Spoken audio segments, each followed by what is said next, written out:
2025 start ஆனதுல இருந்தே ஏகப்பட்ட பிரச்சனை சொல்லலாம். Starting from flight accident, train accident, அதுக்கப்புறம் வார், இந்த மாதிரி நிறைய பிரச்சனை போயிட்டு இருந்துச்சு. நேற்று உத்தரகாண்ட்ல உத்தரகாஷின்ற பிளேஸ்ல தாராலின்ற வில்லேஜ் வந்து பாத்தீங்கன்னா கிளவுட் பஸ் திடீர்னு ஆனதுனால பாதி வில்லேஜ் அப்படியே வந்து ஒரு சர்டன் பிளேஸ் வந்து அப்படியே அடிச்சு செல்லப்பட்டது.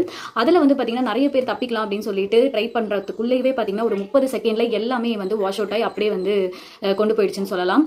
அதுலயும் வந்து பாத்தீங்கன்னா இந்த கிளவுட் பஸ்ட் வந்து பாத்தீங்கன்னா சடனா ஒரு ஹெவி ரெயின்ஃபால் வந்து ஒரு பர்டிகுலர் ரீஜியன்ல வரதுனால இதுல வந்து ஏகப்பட்ட லேண்ட்ஸ்லைட்ஸ், அதுக்கப்புறம் சடனா ஒரு ஃபிளாஷ் ஃபிளட்ஸ் எல்லாமே வரதுனால ஒரு கண்ணிமிக்கிற நேரத்துல எல்லாமே அடிச்சு செல்லப்பட்டிருக்குன்னு சொல்றாங்க. இல்லாம இந்த ஃபிளாஷ் ஃபிளட்ஸ், இந்த திடீர்னு வர இந்த கிளவுட் பர்ஸ்ட் வந்து பாத்தீங்கன்னா ஐஎம்டி இந்தியன் மெட்ரோலஜிக்கல் டிபார்ட்மெண்ட் வந்து இதை வந்து அவ்வளவு சீக்கிரம் வந்து கணிச்சு சொல்ல முடியாது, முன்னாடியே வந்து நம்மளால ப்ரெடிக்ட் பண்ண முடியாதுன்றதையும் சொல்றாங்க. அண்ட் இதுல வந்து பாத்தீங்கன்னா ஒரு 50-60 பேர் வந்து மிஸ் ஆயிருக்காங்க அந்த ஃபிளட்டுக்கு அப்புறம் அப்படின்றத சொல்றாங்க. அண்ட் 4-5 பேர் இறந்திருக்காங்கன்னு சொல்றாங்க. ஆப்வியஸ்லி மிஸ் ஆயிருக்காங்க அப்படின்னா கண்டிப்பா ஒரு இடத்துல இருந்து இன்னொரு இடத்துக்கு அடிச்சு செல்லப்பட்டிருப்பாங்கன்றது அர்த்தமா இருக்கும்னு நினைக்கிறேன். அண்ட் இந்த கிளவுட் பர்ஸ்ட் வந்து பாத்தீங்கன்னா ஜூன், ஜூலை, ஆகஸ்ட் இந்த மந்த்ல வந்து ரெகுலரா வந்து பார்க்கலாம் அப்படின்றதையுமே ஹிமாலயன் ரீஜன்ஸ்ல பார்க்கலான்றதையுமே சொல்றாங்க. பிடிச்சிருந்துச்சுன்னா மறக்காம வினி ஸ்பாட்ஸை ஃபாலோ பண்ணிக்கோங்க. பை.